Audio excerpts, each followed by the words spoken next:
দেখুন, যে কোনো বিশ্বাস ভেঙে ফেলতে গেলে যেটা সবচেয়ে বড় প্রয়োজন, আইডেন্টিফাই করে নিয়েছেন, চিহ্নিত করেছেন যে এই বিশ্বাসটা ভালো নয়, এই বিশ্বাসটা নিয়ে, এই অভ্যেসটা, সরি বিশ্বাস বলছি না, অভ্যেসটা, এই অভ্যেসটা আমার জন্য ভালো নয়, এই অভ্যেসটা থেকে আমাকে বেরোতে হবে।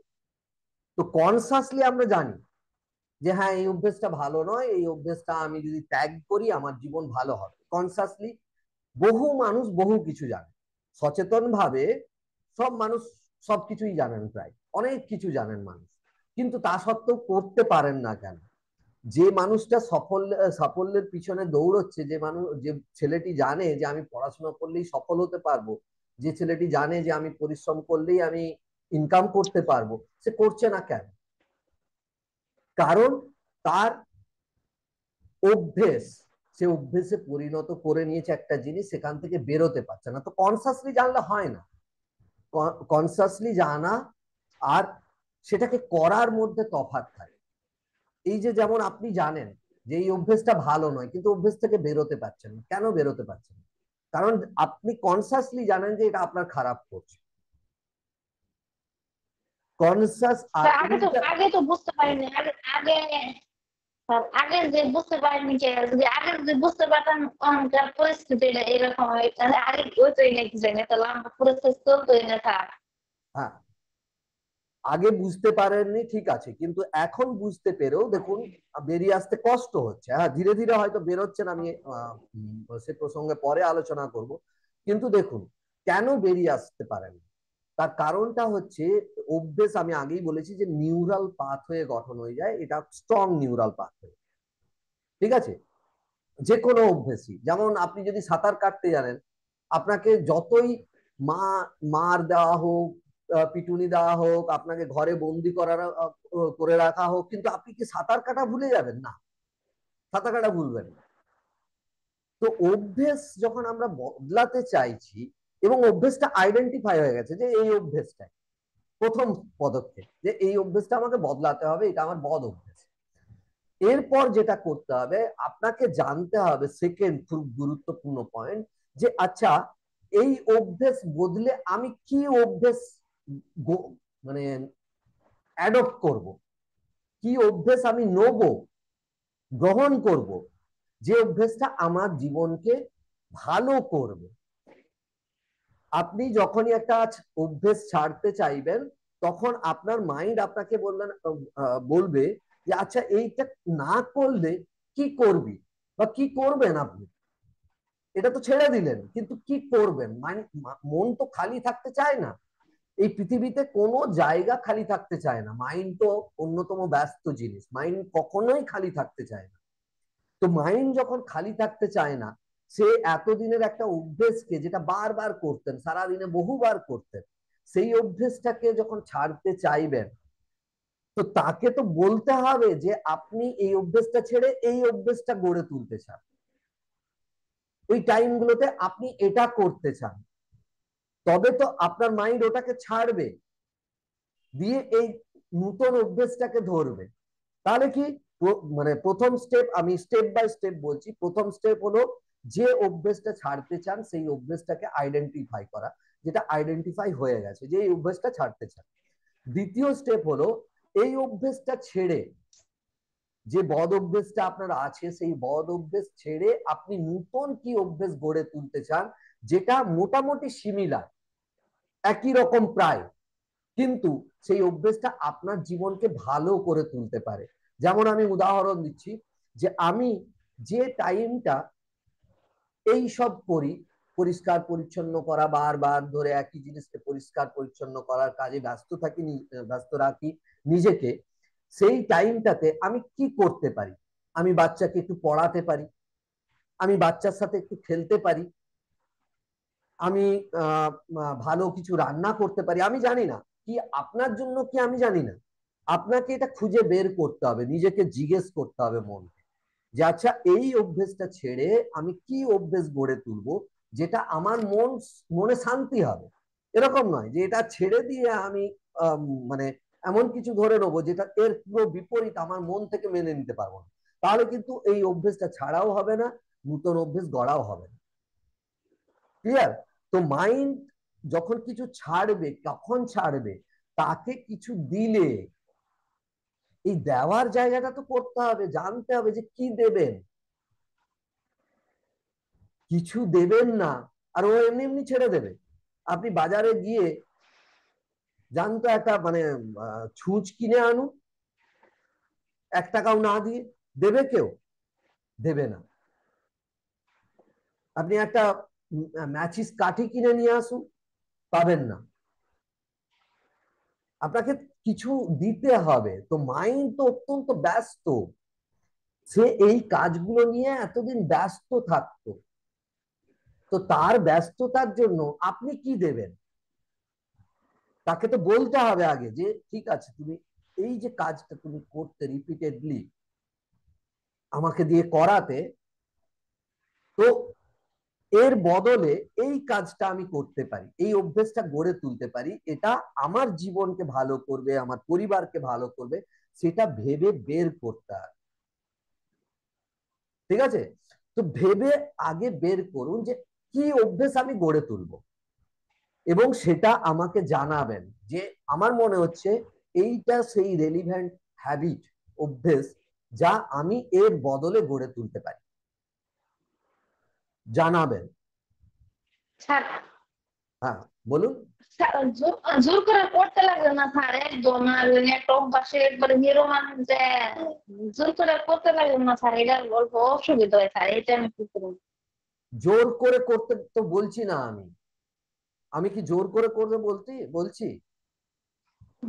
ভয় লাগে একদম, মনে হয় কি বলবো স্যার, না, আমি এরকম জোর লাগে। করে করতে, ভালো করে বুঝুন। আপনি প্রথমে কি আপনার কোন অভ্যেস থেকে বেরোতে চান সেটা আইডেন্টিফাই হয়ে গেছে, সেটাকে চিহ্নিত করে নিয়েছেন, কিন্তু এর বদলে কি করবেন সেটা চিহ্নিত করতে হবে। সেটা নিজেকে বসে প্রশ্ন করুন, শান্ত হয়ে বসে নিজেকে জিজ্ঞেস করুন নিজের মনকে যে আচ্ছা, আমি এটা ছাড়তে চাই এই অভ্যেসটা, কিন্তু আমি তো এই অভ্যেসটা আমার এই এই টাইমে এই জিনিস করতাম। নিজেকে দেখুন যে ওইগুলো করতেন, ঠিক আছে? দেখুন যে সামনে করছে লিলিমা, সব কাজ করছে, লিলিমাকে দেখুন যে করছে সে। নিজে দেখবেন না যে আপনি করছেন, আপনি দেখুন লিলিমা করছে সেটা। ঠিক আছে? ডিসঅ্যাসোসিয়েট হয়ে যাবে। ঠিক আছে? করছে। ঠিক আছে, এই এই টাইমে এইগুলো যখন করছে লিলিমা, তাহলে লিলিমা এখন এটা থেকে বেরোতে চায়, কিন্তু কি অভ্যেস লিলিমা গড়ে তুলতে পারে যাতে ওই জিনিসটা, ওই হ্যাবিটটা ভুলে যায়, ওই হ্যাবিটটা থেকে বেরিয়ে এসে এই হ্যাবিটটা গড়ে তুলতে পারে, সেটা নিজেকে প্রশ্ন করতে হবে। প্রশ্ন কিভাবে করবেন? প্রশ্ন করার জন্য শান্ত হয়ে বসবেন, বসে জিজ্ঞেস করুন যে ওকে, লিলিমা এটা করতো বা এটা করে, এখান থেকে বেরোতে চায়, তো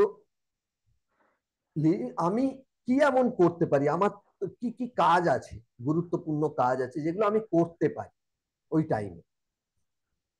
এবার দেখুন অনেকগুলো কাজ আপনার মাইন্ড আপনাকে বলবে, অনেকগুলো কাজ, 2, 3, 4, 5টা কাজ বলবে, কিন্তু এদের মধ্যে থেকে কোন কাজটা আপনার খুব ভালো লাগে সেটাকেও চিহ্নিত করুন যে এই কাজটা আমি বারবার করব, বারবার করলে আরো ভালো হবে। সেরকম কাজটাকে বেছে নিন যে ঠিক আছে, এর মধ্যে 5টা কাজ আছে, 5টা কাজের মধ্যে আমি কোন কাজটা বারবার যদি করি, ঠিক যেভাবে আমি করতাম সেইভাবে বারবার করি, তাহলে আমার পরিবারটা ভালো হবে, আমি ভালো হব। তো সেই কাজটাকে পার্টিকুলার এইভাবে চিহ্নিত করুন। হয়ে গেল চিহ্নিতকরণ। চিহ্নিতকরণ করার পরে এবার নিজেকে দেখুন যে আপনি ওই কাজটা করছেন, ভালোভাবে সেই কাজটা করছেন, ভিজুয়ালাইজ করুন যে আপনি সেই কাজটা করছেন, যে অভ্যেসটা আপনি গড়ে তুলতে চান সেই অভ্যেসটা নিয়ে আপনি এগোচ্ছেন, সারাদিন করছেন। দেখুন কিভাবে নিজের জীবন বদলাচ্ছে। আমি এই টেকনিক করাবো পরে, কিভাবে নিজের জীবন বদলাচ্ছে, কিভাবে ফ্যামিলি পরিবার মধ্যে সুখ শান্তি ছড়িয়ে পড়ছে, নিজে সুখ শান্তি পাচ্ছেন, সেটা নিজেকে ভিজুয়ালাইজ করুন এবং দেখুন যে কাজটা করছেন ওর পরিবর্তে বদ অভ্যেসটা ছেড়ে দিয়ে এই কাজটা আপনি করছেন। ভালোভাবে দেখুন সেটা, তবেই এটাকে ছাড়া যাবে। আপনি খালি ছেড়ে দেবো বললে ও আপনাকে ছেড়ে চলে যাবে, এটা হয় না। এইকে ছাড়তে গেলে এর সমতুল্য কোনো ভালো কাজ অ্যাডপ্ট করতে হবে। আমি উদাহরণ দিচ্ছি তাহলে বুঝতে পারবেন। যেমন ধরুন একজন স্মোকার, একজন যে সিগারেট পান করেন, সেই ব্যক্তি সিগারেট ছাড়তে চান, প্রত্যেকেই জানেন, কনসাসলি প্রত্যেকেই জানেন কি ক্ষতিকারক, কিন্তু তা সত্ত্বেও পারে না কেন? তার কারণটা হচ্ছে যে নিউরাল পাথওয়ে গঠন হয়েছে, যে অভ্যেস তিনি গড়ে তুলেছেন, সেই অভ্যেস কোনো না কোনো সময় ট্রিগার করছে। ধরুন এক কাপ চা নিল, তো চা নিয়েই সঙ্গে সঙ্গে চায়ের কাপটা তাকে ট্রিগার করলো যে হ্যাঁ একটা সিগারেট খেতে হবে, সিগারেট পান করতে হবে। সঙ্গে সঙ্গে সিগারেটটা তার ইয়েকে ট্রিগার করে দিল, সে সেটা ধরিয়ে নিল। কিন্তু এর পিছনে আরো অনেক কারণ আছে যে কোনো কিছু ট্রিগার করে। এগুলো পরে বুঝবেন, যখন পুরো কোর্স হবে তখন বুঝতে পারবেন। কোর্স গুলোতে যখন মানে সিলেবাসের মধ্যে যা আছে সেগুলো বোঝাবো, বুঝতে পারবেন। তো ট্রিগার করে, এই শব্দগুলো মনে রাখুন, ট্রিগার করে। তো এবার কি, ইনি ছাড়তেও চান কিন্তু পারেন না কেন? এই যে যে টাইমটাতে তাকে মানে সিগারেটটা নিতেই হয়, পান করতেই হয়, সেই টাইমে তিনি কি করবেন, কি অভ্যেস গড়ে তুললে, এর পরিবর্তে কি অভ্যেস গড়ে তুললে মানে নিজের মাইন্ড স্যাটিসফাইড হবে, নিজের মাইন্ড সন্তুষ্ট হবে, সেটা তো দিচ্ছেন না। আমি ছেড়ে দেবো বললেই হয়? এটা তো হয় না। একজন ব্যক্তি আরো ভালো করে বুঝতে পারবেন, একজন ব্যক্তি আরেকজনকে ভালোবাসে, পরস্পর পরস্পরকে ভালোবাসেন, একটি ছেলে একটি মেয়ের মধ্যে লাভ অ্যাফেয়ার্স আছে। এই ছেলে মেয়েটি অনেকদিন ধরে অ্যাফেয়ার্স আছে, হঠাৎ করে একজন আরেকজনকে ছেড়ে চলে গেল। যে ছেড়ে চলে গেল তার ততটা কষ্ট হবে না, কিন্তু যাকে ছেড়ে চলে গেল তার কষ্টটা কেন বেড়ে যায়? কারণ এই যে মানুষটি এতদিনের অভ্যেস, যিনি ছেড়ে গেছেন তিনি কিন্তু অন্য একটা কিছু নিয়ে গেছেন, অন্য একটা কিছুর জন্যে গেছেন। তিনি এটা ছেড়ে যাওয়ার জন্য তার আগের থেকে মেন্টাল প্রিপারেশন নিয়ে গেছেন। আর যাকে ছেড়ে গেছেন তিনি কিন্তু মেন্টাল প্রিপেয়ার ছিলেন না। তাহলে তার তো অভ্যেস তৈরি হয়ে গেছে যে এই মানুষটির সঙ্গে থাকা, এই মানুষটির সঙ্গে গল্প করা, এই মানুষটির সঙ্গে কথা বলা, এই মানুষটির সঙ্গে ভালো সময় কাটানো, ভালো হোক বা মন্দ হোক, মন্দ বলতে কি দুজনের মধ্যে হয়তো কিছু মতের অমিল হলো, সবকিছু নিয়ে, কিন্তু এই যে টাইমটা দুজনে একসঙ্গে কাটাতেন, এই মানুষটি তো মানে মেন্টালি প্রিপেয়ার নয় যে ইনি ছেড়ে চলে যাবেন। তাই এই মানুষটি একাকিত্ব বোধ করেন যে আমি পুরো একা হয়ে গেলাম। কিন্তু কিছুদিন বাদে কি হয়, বাধ্য হয়ে এটাকে মেনে নেয়। আবার কেউ যদি লাইফে চলে আসেন তখন সে সম্পূর্ণ আবার প্রায় সবকিছু জিনিসকে ভুলে গিয়ে সে একটা সুখ শান্তিপূর্ণ জীবন কাটায়। কি করে? কারণ এই যে মাইন্ডে খালি জায়গা হয়ে গেছিল, হঠাৎ করে তার জন্য তিনি খুব দুঃখ কষ্ট পাচ্ছিলেন, একাকিত্ব বোধ করছিলেন। কিন্তু যখনই ধীরে ধীরে একা থাকার অভ্যেস করলেন বা নিজের সঙ্গে সময় কাটানোর অভ্যেস করলেন, তখন সেখান থেকে বেরিয়ে আসতে পারলেন খানিকটা। তারপরে যখন কেউ অ্যাটাচ হয়ে গেল সাথে সাথে, সঙ্গে সঙ্গে কি পুরনো জিনিসটা আর তাকে সেই দুঃখ কষ্ট বেদনা দেয় না। তো ঠিক সেরকম এই যে অভ্যেসটা, যে বদ অভ্যেসটা আপনাকে মানে কি বলবো আপনার জীবনকে ব্যতিব্যস্ত করে তুলছে, সেই অভ্যেসটা কে আপনি ভালোবেসে ফেলেছেন, আপনি তার সঙ্গে একাত্ম বোধ হয়ে গেছেন। মানে ভেতরে অবচেতন মনে, কনসাসলি নয়, অবচেতন মনে। তো তাকে যখন সরাতে হবে, তার বদলে কি দেবেন, তার পরিবর্তে কি দেবেন, সেটা ঠিক করতে হবে। কি ভালো অভ্যেস গড়ে তুলবেন সেই জিনিসটা নিজের মাইন্ডকে বলতে হবে এবং সেই জিনিসটা করা শুরু করতে হবে। প্রথমে ভিজুয়ালাইজ করে নেবেন, যেভাবে আমি বললাম। আগে নিজেকে জিজ্ঞেস করবেন যে এর পরিবর্তে কি অভ্যেস গড়ে তুলতে পারি, সেই অভ্যেস আমার জন্য ভালো কিনা, প্রশ্ন করবেন ভালো কিনা, আমার পরিবারের জন্য ভালো কিনা, সেই অভ্যেস আমি যদি গড়ে তুলি আমি কতটা মেন্টালি স্যাটিসফাই হব, সবকিছু ভালো করে জেনে নিলেন। জেনে নেওয়ার পর এরপরে ভিজুয়ালাইজ করবেন যে দেখবেন নিজেকে সেই অভ্যেস আপনি গড়ে তুলেছেন, করছেন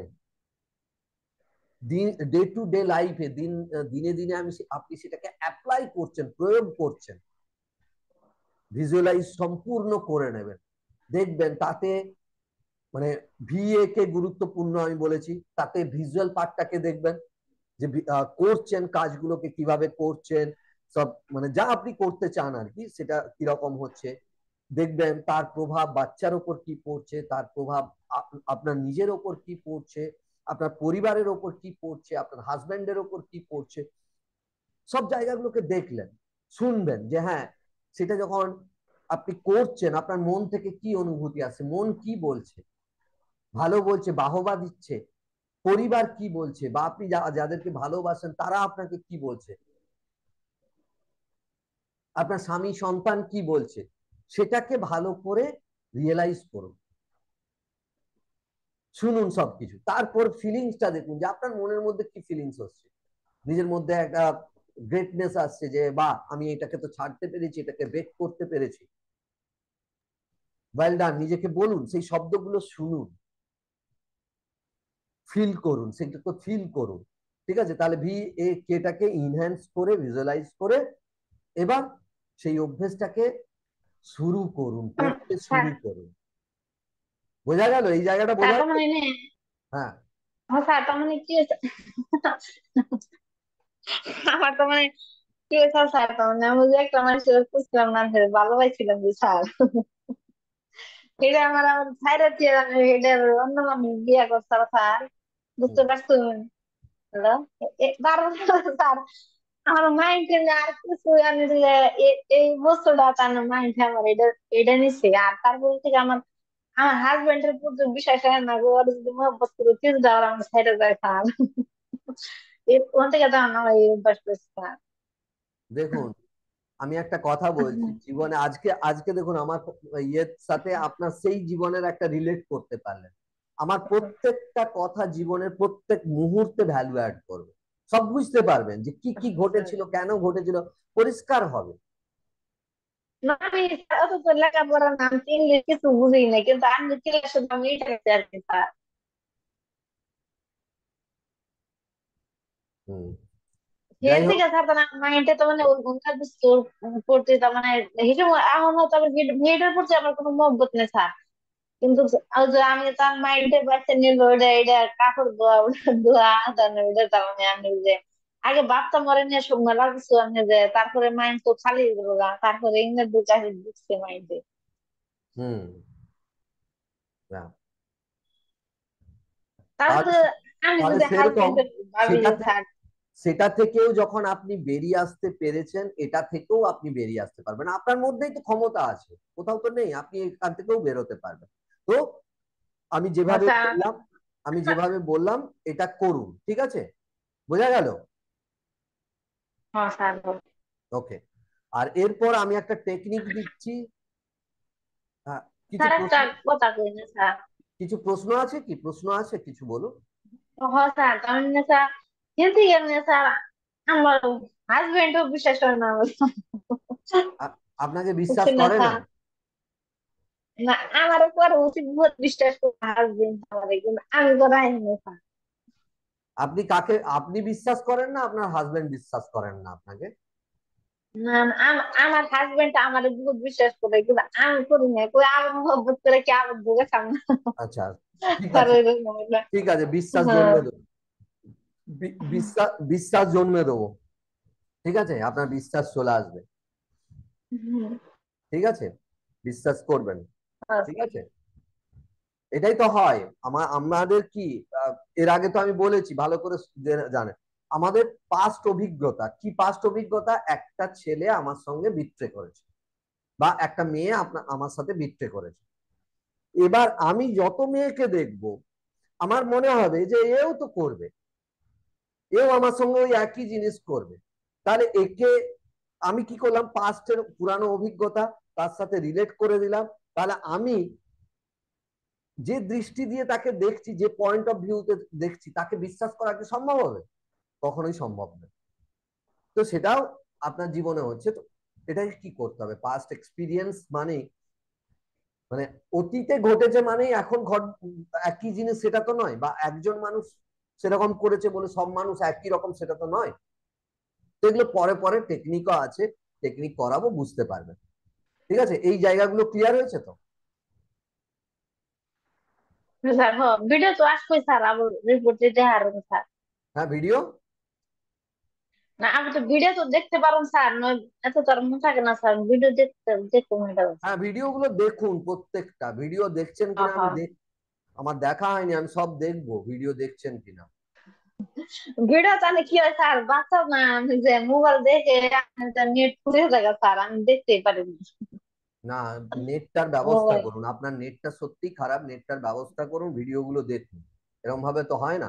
জীবনকে পরিবর্তন করলে এই যেগুলো মানে বাহ্যিক জিনিস ডিস্টার্ব করছে সেগুলোকে ছুঁড়ে ফেলে দিয়ে নতুন কিছু ব্যবস্থা করুন।